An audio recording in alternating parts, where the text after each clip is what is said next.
filho foi nos dado, e ele será chamado Maravilhoso Conselheiro, Deus Forte, Pai da Eternidade, Príncipe da Paz.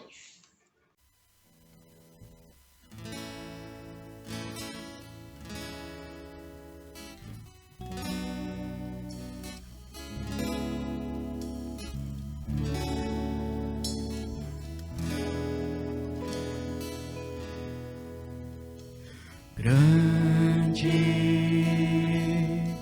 é o Senhor e muito digno de louvor. Na cidade do nosso Deus, seu santo monte, a alegria de toda a terra.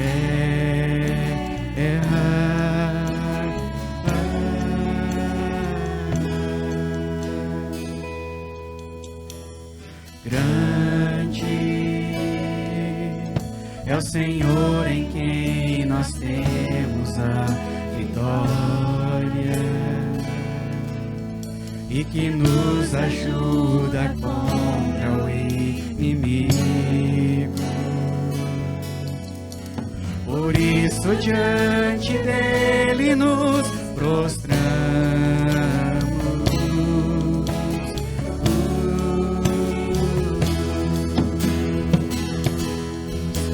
Queremos o teu nome engrandecer e agradecer-te por tua obra em nossas vidas. Confiamos em teu infinito amor, pois só tu és o Deus eterno sobre toda a terra e céus. Queremos o teu nome engrandecer e agradecer-te por tua obra em nossas vidas. Confiamos em teu infinito amor, pois só tu és o Deus eterno sobre toda a terra e céus. Pois só tu és o Deus eterno sobre toda a terra e céus.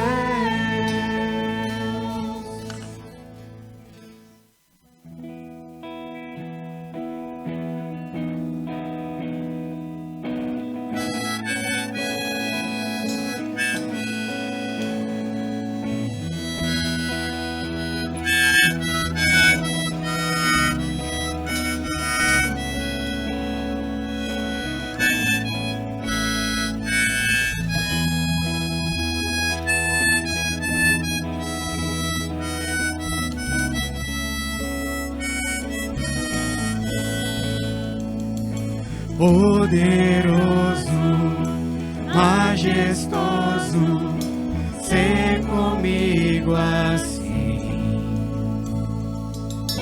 Poderoso, majestoso, ao meu lado até o fim. Estende tua mão, derramado ao chão. Imploro teu perdão, por amor, compaixão.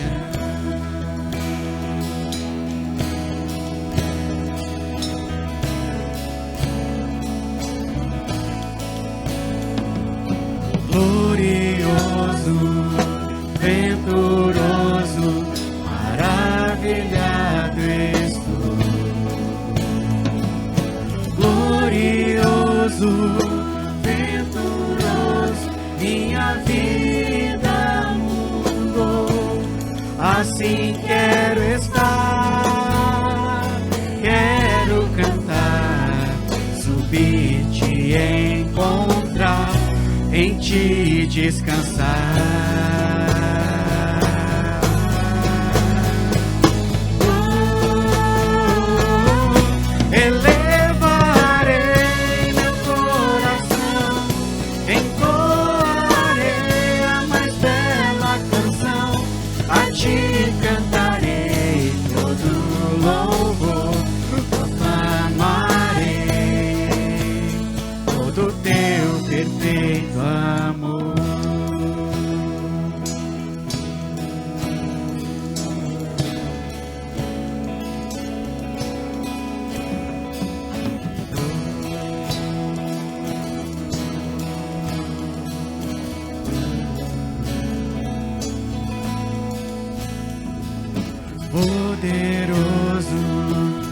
majestoso, ser comigo assim. Poderoso, majestoso, ao meu lado até o fim. Estende tua mão, derramado ao chão, imploro teu perdão, por amor, compaixão.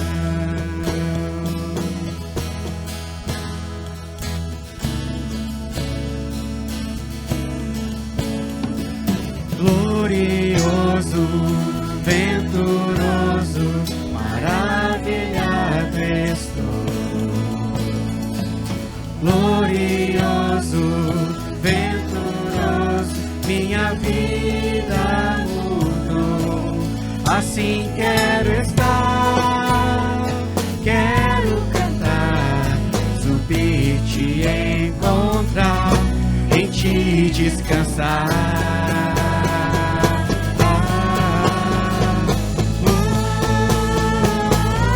Elevarei meu coração, entoarei a mais bela canção, a ti cantarei todo louvor, proclamarei.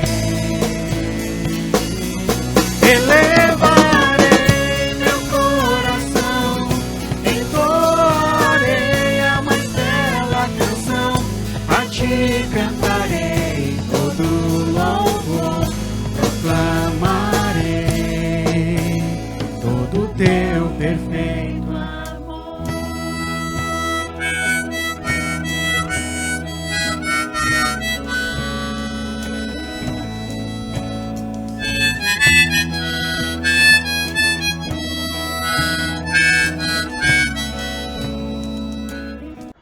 Olá, que Deus nos abençoe e nos conceda um momento de palavra oportuno para esses dias que antecedem o Natal e que ilumine a tua vida, ilumine a vida da nossa comunidade. Quero te fazer uma pergunta. Você celebra o Natal? O que é o Natal para você? Você já pensou nisso? O que é o Natal para você? E quando me vem essa pergunta, a primeira coisa que me vem à mente é a experiência de Natal que eu tenho desde a minha infância, essa herança natalina. Eu vou contar um pouquinho aqui para vocês, talvez você até mesmo tenha algumas coisas que se assemelham ao que eu vou dizer. A minha experiência de Natal, desde que eu lembro de criança, ela é, primeiro ponto, de família reunida. Aquela concentração de gente, tanto na ceia, na noite do dia 24 de dezembro, mas também no dia 25 de dezembro, no almoço. Então, a família reunida. E lá na minha família, a gente fazia assim. Geralmente, à noite, a ceia de Natal, no dia 24, à noite, a gente celebrava geralmente com a família da minha mãe. E daí no dia 25, ao meio-dia, a gente celebrava com a família do meu pai. Então, a primeira coisa, a família reunida. A segunda coisa, família reunida, mesa, banquete, comida, fartura. Ou seja, uma mesa bem farta, comida pra caramba. Então, a gente tinha esse segundo ponto também que eu lembro. Da infância, e muitas coisas até acho que hoje não mudam também. Outro ponto que eu lembro, principalmente na infância, presentes. E quando eu falo presentes, não é presente que padrinho e madrinha davam, não, que a gente gostava, que eu gostava. Quando a gente fala padrinho e madrinha, é que geralmente davam roupa, a mãe ficava super feliz, mas realmente o que a gente gostava era brinquedo, era jogos, enfim. Então é um terceiro ponto que fortemente eu lembro dessa experiência natalina, E um quarto ponto é que eu tinha muito medo do Papai Noel quando era criança. Porque, olha, tinha um Papai Noel que vinha lá na casa, a gente fazia geralmente na casa do meu avô, da minha avó, e vinha um Papai Noel lá, que era um Papai Noel conhecido, E eles usavam uma máscara, mas muito feia, muito feia. Até hoje a gente tem medo, né? Então eu acho que nem existe mais essa máscara. Então é um trauma, talvez, né? Esse medo de Papai Noel. E um quarto ponto, ou melhor, um quinto ponto, é a referência de Jesus. Qual é a referência de Jesus que eu recordo no meu Natal? Eu tenho duas. Talvez seja muito parecida com o que você também tenha lembrado ou tenha experimentado. A primeira referência que eu tenho é do Cristo no presépio. É a primeira. De montar o presépio ao lado da árvore natalina. Então, é a primeira referência. A segunda referência que eu tenho é que quando a gente passava a noite de Natal na casa dos meus avós, o meu avô ele tinha uma vitrola antiga e ele colocava os discos de vinil de Natal. E ali sim, ali tinha mensagens que falavam do Cristo, do nascimento do Cristo. Então são essas referências. Fora isso, em termos de referência, em termos de experiências sobre a questão do Natal, eu não tive muito. Eu tive esses pontos que marcaram. Pontos positivos por um lado, alguns outros negativos, mas foram traços, né, que eu lembro dessa herança natalina. E eu não sei como é que foi a tua experiência, ou como é que é a sua experiência. Talvez muita coisa você se assemelha ao que eu disse, né? Ou tem coisas até mesmo que você pode destacar, tipo, pô, não recebia presentes. Até na questão dos presentes lá em casa também, os presentes a gente ficava muito ansioso porque aquele presente que vinha no Natal geralmente era um presente melhor do que o presente que a gente ganhava às vezes, né, no aniversário ou em alguma outra data, né? E principalmente se passasse de ano, né? Tinha umas condições aí também que o Papai Noel avaliava pra caramba, né? Mas enfim, né, são essa herança natalina. Mas irmãos, eu gostaria de compartilhar com você e abrindo essas perguntas no sentido do Natal. Nós estamos aí algumas semanas do Natal, nós estamos na verdade na segunda semana do Advento. E qual é o sentido do Natal? Qual é o sentido deste nascimento de Cristo? E eu gostaria de compartilhar com vocês uma palavra que está lá em Isaías. Isaías 9, do versículo 1 até o versículo 6, que diz assim: O nascimento do príncipe da paz. Contudo, não haverá escuridão para os que estavam aflitos. No passado, ele humilhou a terra de Zebulon e de Naftali, mas no futuro honrará a Galiléia dos gentios, o caminho do mar, junto ao Jordão. O povo que caminhava em trevas viu uma grande luz. Sobre os que viviam na terra da sombra da morte raiou uma luz. Fizestes crescer a nação e aumentaste a sua alegria.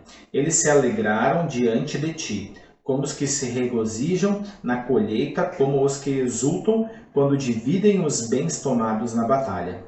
Pois tu destruíste o jugo que os oprimia, a canga que estava sobre os seus ombros, e a vara de castigo do seu opressor.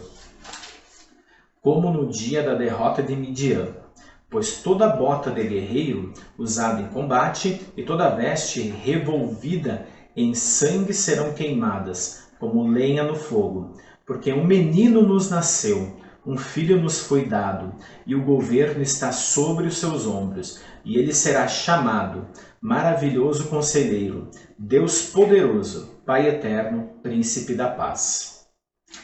Creio que seja um texto conhecido, principalmente neste versículo 6, que fala das características deste menino que nos nasceu, né? E a primeira coisa que me vem é tentar entender o que Isaías está querendo dizer diante deste contexto, né, e deste Cristo que é revelado a partir deste versículo. Na verdade, essa revelação de Isaías, a gente nota que há várias profecias dentro do livro de Isaías. E quando a gente vê a partir de Isaías 7, a gente vê o príncipe da paz. né, o conselheiro de Deus. Né, em Isaías 7,14 é falado de uma jovem virgem que dará a luz ao filho e este será chamado Emanuel. Então nós já temos dentro de Isaías várias profecias que anunciam a vinda deste Jesus, deste rei. Né? Mas por que destas profecias? Uma das perguntas, né? Isaías ele profetizou num tempo ou num período da história de Judá e Israel e dos reinos norte e sul, e havia um tempo de muito poder, de muita prosperidade. Eles vinham de um tempo de poder e prosperidade. Israel ela era governada pelo governador Jeroboão e outros reinos menores. Mas eles estavam cedendo a cultos pagãos, caíam em um sério declínio moral e espiritual. Né? Em Isaías 3, capítulo 3, versículo 8 em diante, a gente consegue ver isso, esse declínio da sociedade, né? Tanto seja ele moral como espiritual. E aonde tinham lugares que começaram a ser aceitos de práticas de cultos pagãos, que foram tolerados, né? O rico oprimia o pobre, também era muito visível. A busca por prazer, então pessoas procurando o seu prazer, né? Principalmente na questão da satisfação carnal. Né? Muitos dos sacerdotes e profetas tornaram-se bêbados também, ou seja, queriam agradar não mais a Deus, mas a homens. Então a gente tinha um retrato dessa sociedade. Né? E um dos propósitos de Isaías era exatamente contra isso, contra esses pecados. Ao declarar o descontentamento de Deus com o pecado, ou seja, era declarar esse descontentamento de Deus para com o pecado. Né? O outro propósito também era o esforço de tirar o povo de Deus desta situação, né? Dessa desobediência e por fim, né, estabelecer não digo uma nova aliança, mas sim uma esperança, né, para que o povo realmente tivesse este livramento, tivesse essa redenção, essa restauração. Então a gente tem esse contexto de Isaías, sobre essa ótica da sociedade, como vivia esses povos, né, como se comportavam essa sociedade. Creio que muito desses pontos eles se assemelham muito à nossa sociedade. Aquilo que a gente faz, aquilo que a gente enxerga, aquilo que a gente vê, né? E ainda mais no tempo que a gente vive, de redes sociais, de notícia rápida, de todo mundo com uma câmera na mão, as coisas se tornam muito mais rápidas, né? Tem um peso, parece que maior, né? Mas tem muitas coisas que eram muito parecidas, né? Um outro propósito, uma outra situação, e daí já partindo para o texto bíblico aqui, é que Isaías ele vai falar, antes da anunciação do menino que vem, ele fala da luz, né, onde habitava a escuridão. Viu uma grande luz.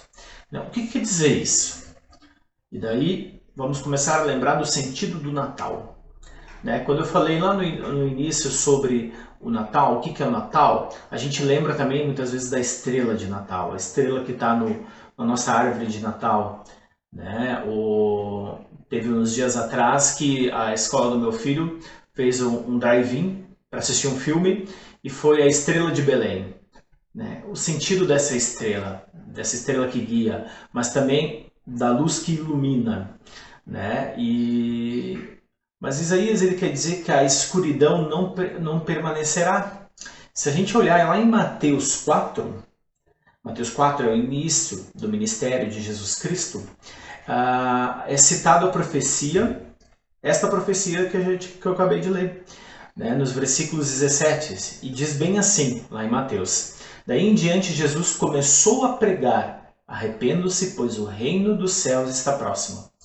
Ou seja, após a anunciação dessa profecia, inicia-se o ministério de Jesus. E a primeira coisa que esta luz traz em meio à escuridão é a revelação, é tornar claro aquilo que está obscuro, né?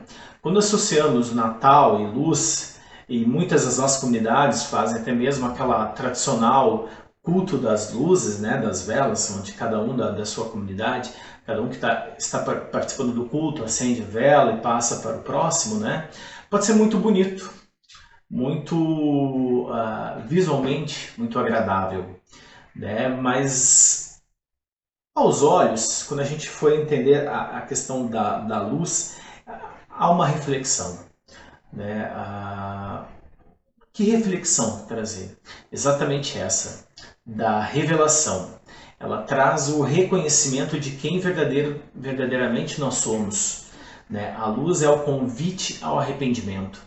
Por isso que em Mateus, após a questão da profecia, fala que Jesus começou e a primeira coisa que ele pregou é arrependam-se, arrependimento. Por quê? Porque a luz habitou. A luz traz à tona aquilo que estava encoberto, estava encobrido pela escuridão. Então, é o arrependimento, é o convite ao arrependimento.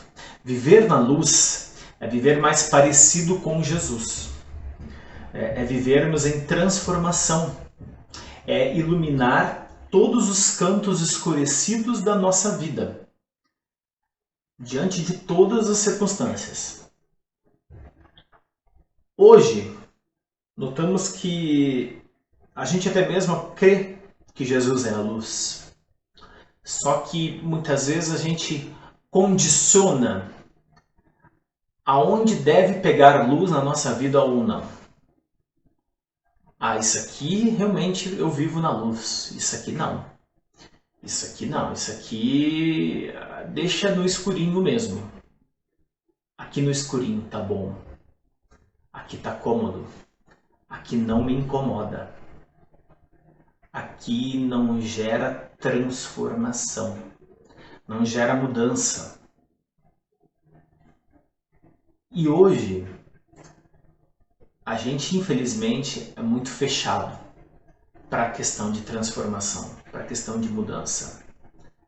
A gente procura, eu falo a gente porque muitas vezes também me encaixo com certeza nisso, a gente procura facetas, a gente procura facilidades, a gente procura abreviações de caminho, de solução, de adequações, e muitas vezes a gente não quer colocar aquilo que precisaria ser trabalhado, aquilo que precisaria realmente ser transformado em evidência.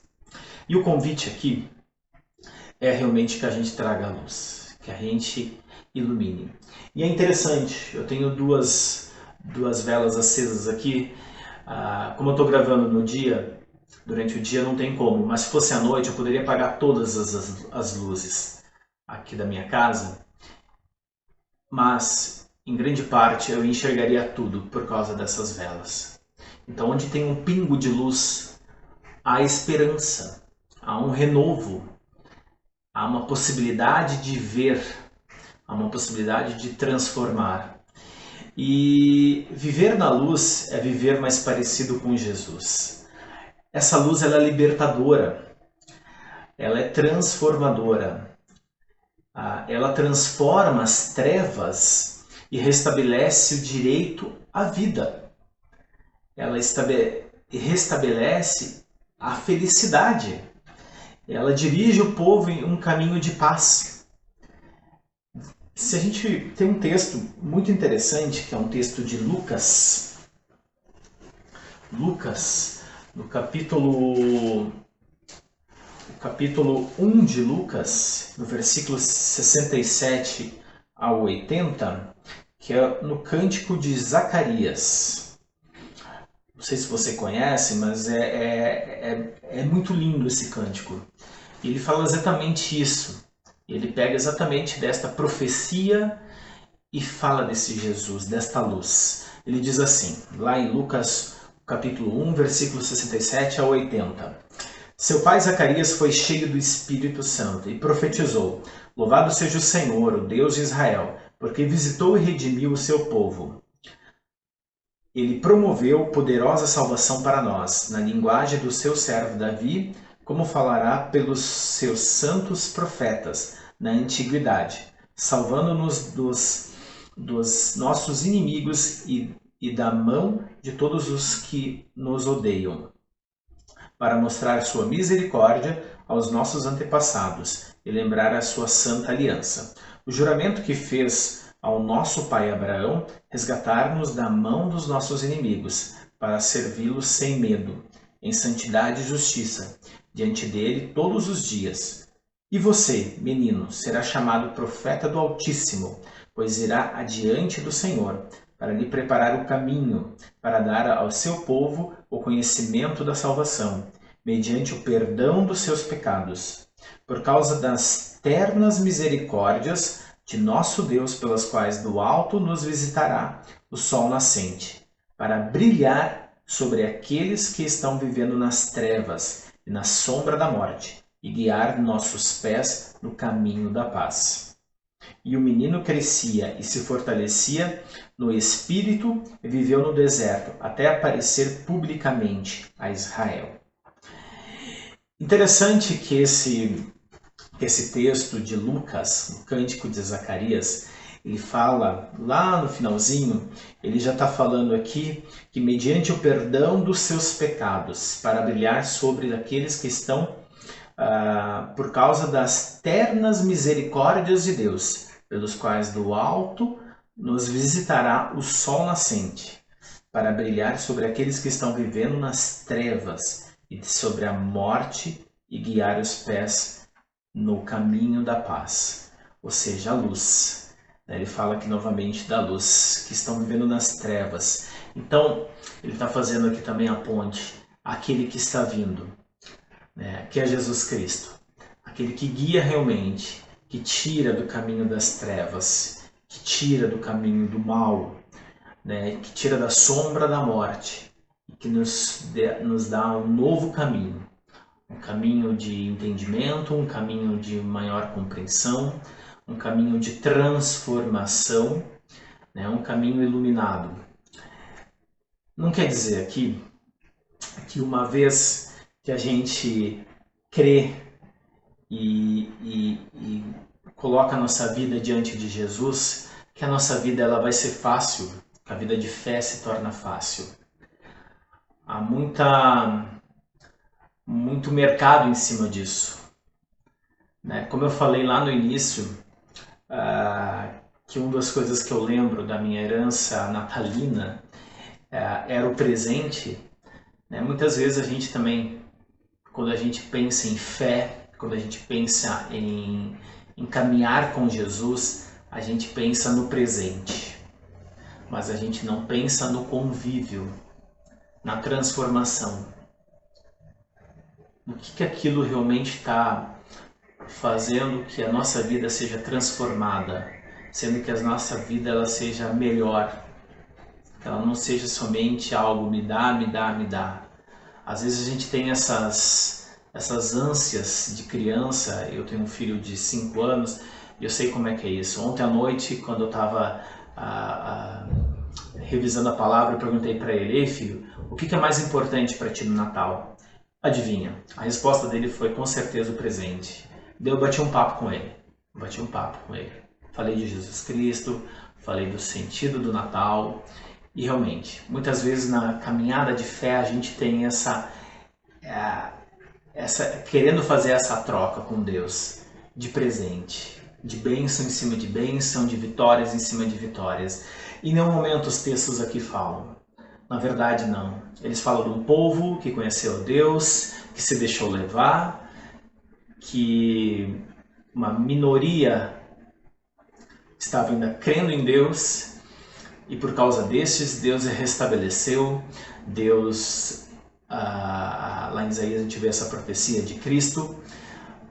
Então, esse presente que a gente está recebendo no Natal é essa luz que ilumina a nossa vida, essa luz que transforma a nossa vida, transforma os nossos relacionamentos, transforma a nossa forma, muitas vezes, de pensar e também faz-nos meditar diante de tudo isso que a gente está vivendo, diante de muitas vozes que hoje estão por aí. E o mundo de ontem, a realidade lá de Isaías, não é muito diferente com a realidade de hoje.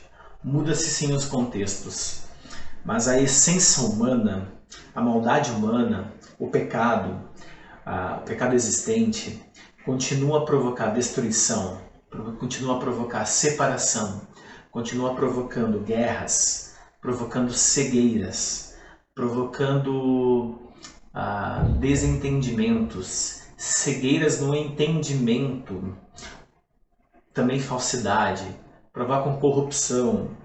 Posso citar aqui outros adjetivos diante disto. Todos adjetivos negativos, mas somente em Jesus, somente em Cristo, que é um Deus amoroso, que é um Deus solidário, um Cristo de paz, é possível sim ter um recomeço. É possível sim termos aquela luz lá no finalzinho. E quanto mais a gente vai se aproximando, ela vai aumentando e vai clareando. E vai clareando e vai trazendo à tona tudo aquilo que a gente pode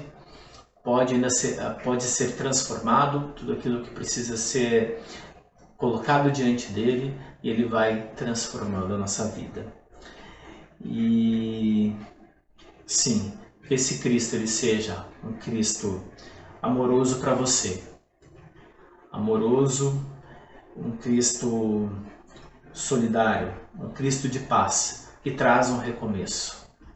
Que este Natal ele seja um recomeço, mesmo diante ao caos, mesmo diante de todas as circunstâncias que estamos vivendo, mesmo diante de coisas que acontecem, coisas que dia a dia trazem muitas vezes uma tristeza, trazem um aprofundamento, mas que o Cristo ele seja a nossa única esperança.